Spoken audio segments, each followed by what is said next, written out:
Salam Media Sriwijaya.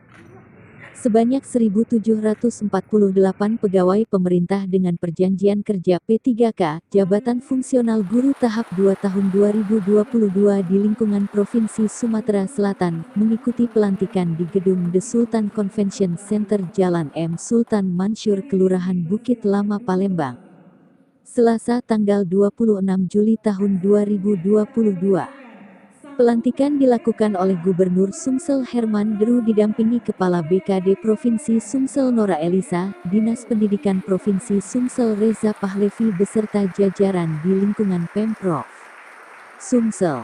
Kepala BKD Provinsi Sumatera Selatan Nora Elisa mengatakan, para ASN yang sudah menerima SK nantinya bisa langsung bekerja di daerah tempat mereka bertugas, untuk yang di luar Palembang bisa langsung berangkat ke kabupaten, kota masing-masing, tuturnya.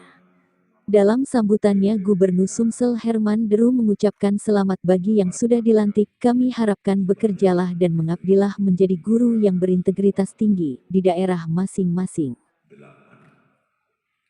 Beserta keluarga yang mendampingi,